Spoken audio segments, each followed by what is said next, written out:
Hello friends, नमस्कार। मैं अनिल नायक अपने ऑफिशियल यूट्यूब चैनल नायक की पाठशाला पर आप सभी का स्वागत करता हूं। कल मैंने टेलीग्राम पर जो 5 क्वेश्चन डाले थे उन पांचों का मैंने वीडियो सोल्यूशन अपलोड कर दिया था अपने यूट्यूब चैनल पर, और उसके बाद मैंने उसको टेलीग्राम पर भी अपलोड किया हुआ था। आज फिर मैंने 5 क्वेश्चन डाले हुए थे, तो अब तक काफ़ी आंसर आए हुए हैं। उन पाँचों क्वेश्चंस का मैं फिर से आंसर करता हूँ आपको। देखो यहाँ पर ध्यान दो भैया। पहला जो क्वेश्चन है आपका वो ये हमारा कि एक वस्तु का विक्रय मूल्य 20% कम करने पर उसकी बिक्री 80% की वृद्धि हो गई। एक वस्तु का जब विक्रय मूल्य 20% कम करे तो उसकी बिक्री में 80% की वृद्धि हो गई। तदनुसार उसकी कुल बिक्री वास्तव में कितनी प्रभावित हुई।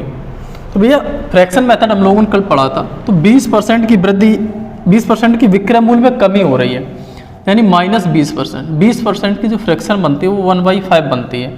तो पहले 5 थी, जब 20% में 1 की कमी हुई तो अब कितनी हो जाएगी? वो 4। यहाँ पे क्या है, दूसरा उसकी बिक्री 80% बढ़ जाती है।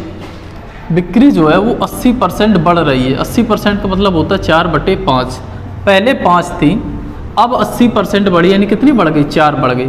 तो यहाँ पे देखो अब कितना था? 25। यहाँ आप देखिए कितना हुआ? 36। इन दोनों को मल्टीप्लाई करा दिया।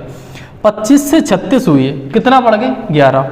11 बढ़ी है 25 पर, तो 100 पर कितना बढ़ेगी? 25 चौके 100, 11 चौके 44। ये था आपके पहले क्वेश्चन का आंसर। अब हम लोग देखते हैं दूसरे क्वेश्चन को। मैं साइड में हूँ, आप चाहो तो स्क्रीनशॉट ले सकते हो। मैं यहाँ पे क्वेश्चन नहीं लिख रहा हूँ क्योंकि क्वेश्चन टेलीग्राम पर लिखे हुए हैं, और दूसरी चीज़ मैं यहाँ पे केवल सोल्यूशन बता रहा हूँ। मैं सवाल पढ़ता हूँ, आप चाहें तो उस टाइम वीडियो को पॉज करके आप सवाल पहले नोट कर सकते हैं। दूसरा सवाल जो है हमारा वो ये है कि एक सिनेमा घर की सीटों की संख्या में 25% की वृद्धि की गई है। तो 25% की वृद्धि की गई है सिनेमा के सीटों की संख्या में। 25% मतलब होता है बेटा 1/4 वृद्धि की गई है। तो उसकी टिकटों की कीमत में भी 12% की वृद्धि की गई। यहाँ अगर सीटों की संख्या भी बढ़ाई गई है और टिकट भी बढ़ाए गए हैं, जब टिकट बढ़ा, सीटें बढ़ी, तो आमदनी भी क्या होगी? बढ़ जाएगी। तो वही कह रहा है तदनुसार उस सिनेमा घर की आय में कितने प्रतिशत की वृद्धि की गई। यहाँ पे 25% का मतलब होता है 1/4, और यहाँ पे है 12% वृद्धि। 12% को हम ऐसे ही लिखेंगे 12/100। चाहो तो आप 4 से काट दो, 4 3 12, 25 100 के 100। पहले क्या था भाई? आमदनी होगी क्या? जो आमदनी है आपकी वो क्या होगी? सीटों की संख्या उसमें से कीमत से मल्टीप्लाई करा दें, तो वही तो आमदनी होगी। जैसे मैं मान लूँ कीमत हो 5 रुपये और सीटों की संख्या 5 है, तो आमदनी कितनी हो जाएगी भाई? 5 रुपये के हिसाब से 5 सीटें ऑक्यूपाई कर रखी है हमने, तो आमदनी कितनी हो जाएगी? 25। तो इसलिए यहाँ भी इनका मल्टीप्लाई कराएंगे। पहले कितना था? 4 था, 4 से 1 बढ़ा, कितना हुआ? 5। यहाँ था 25, पहले जो कीमत थी वो 25 थी, अब 3 बढ़ गई, कितनी होगी? 28। 25 चौके 100 हो गया। यहाँ पे 28 पंचे 140, 100 से 140 हो रहा है, तो कितना बढ़ गया? 40%। ये आपके दूसरे क्वेश्चन का आंसर था। अब देखें थर्ड क्वेश्चन।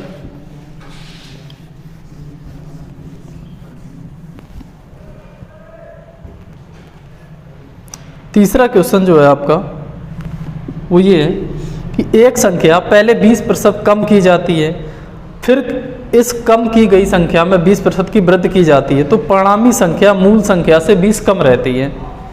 तो देखो पहले जो है वो 20% कम हुई है। पहले संख्या को 20% कम किया गया। 20% का मतलब 1/5। पहले 5 रही होगी, फिर बाद में 1 कम हो गई। पहले 5 थी, 1 कम होकर अब कितनी बची? 4। बाद में इस कम की गई संख्या को 20% की वृद्धि की गई है, यानी पहले 20% की वृद्धि, यानी 1/5। यहाँ भी अभी 5 थी और 1 बढ़ गई, तो कितनी हो गई? 5 थी, 5 से 1 बढ़कर कितनी हो गई? 6। यहाँ देखो अब 25 हुआ, यहाँ पे मल्टीप्लाई किया, कितना हुआ? 24। तो पहले जो संख्या 25 थी वो अब 24 हुई, यानी 1 यूनिट की कमी हुई। और यहाँ पे बता रहा हमसे वो 20 कम हो जाती है। तो 1 बराबर अगर 20 है तो हमसे पूछा है कि मूल संख्या क्या थी? मूल संख्या हमारी 25 थी। 25 का 20 गुना कर दिया हमने, तो कितना आ गया? 500। ये आपके तीसरे क्वेश्चन का आंसर है। चौथा क्वेश्चन देखते हैं।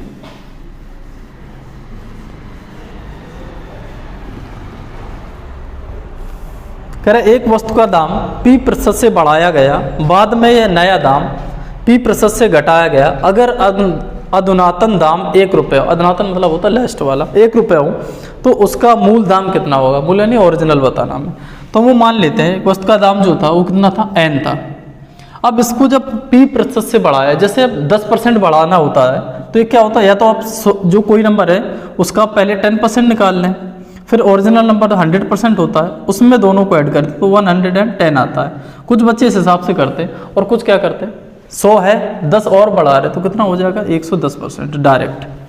तो यही पे अब यहाँ पे नंबर्स में तो है नहीं, ये करा p% से बढ़ाया गया है तो n लिया, n को जब p% से बढ़ाएंगे तो हो जाएगा 100 + p अपान में 100। इस बढ़े हुए को p% से घटा रहा है तो हो गया 100 - p अपान में 100 बराबर लास्ट में कितना बचता है 1। हमें n की वैल्यू निकालनी, तो n बराबर क्या हो जाएगी 100 इधर मल्टीप्लाई होगा तो बन जाएगा 10,000 और यहाँ a + b a - b यानी 100 का स्क्वायर माइनस p स्क्वायर, ये बना आपका ऊपर 10,000 नीचे हो जाएगा 10,000 माइनस p स्क्वायर। ये आपका सी ऑप्शन है, तीसरा वाला ऑप्शन है। एक लास्ट क्वेश्चन, पांचवा और लास्ट, ये कह रहा है किसी फॉर्म पर कार्य करने वाले कर्मचारियों की संख्या में 25% की वृद्धि हुई है। 25% मतलब होता है 1/4। पहले 4 लोग काम करते होंगे कर्मचारी, जब 4 का 25% बढ़ा है तो यानी 1 बढ़ा, यानी 1 कर्मचारी बढ़ गया, तथा प्रति व्यक्ति मजदूरी में 25% की कमी कर दी गई। 25% कमी होने का मतलब है बेटा इसकी फ्रैक्शन बनेगी 1/4। पहले जो मजदूरी थी वो 4 रुपये थी, अब 25% कम होगी यानी 1 होगी। मजदूरी का कर्मचारियों की संख्या से मल्टीप्लाई कराएंगे तो देखो क्या आएगा, पहले 4 था, पहले 4 कर्मचारी थे, अब कितने हुए 3।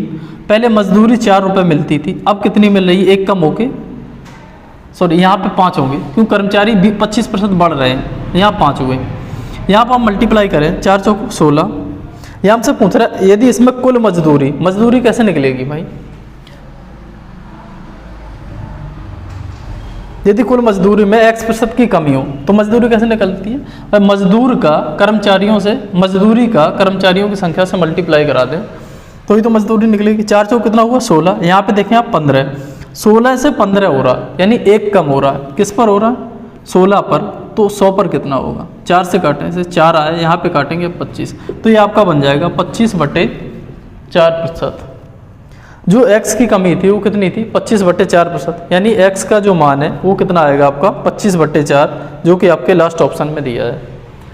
तो इस तरीके से मैंने आज के भी 5 के 5 क्वेश्चन के आपको वीडियो सोल्यूशन दिए हैं। अगर नहीं कुछ प्रॉब्लम हो रही हो आपको, अगर कुछ आप एक्स्ट्रा पूछना चाहते हैं तो यहाँ पे मैं अपना कॉन्टैक्ट नंबर लिख देता हूँ, ये व्हाट्सएप पर भी है और टेलीग्राम पर भी है 9451360300। Thank you so much.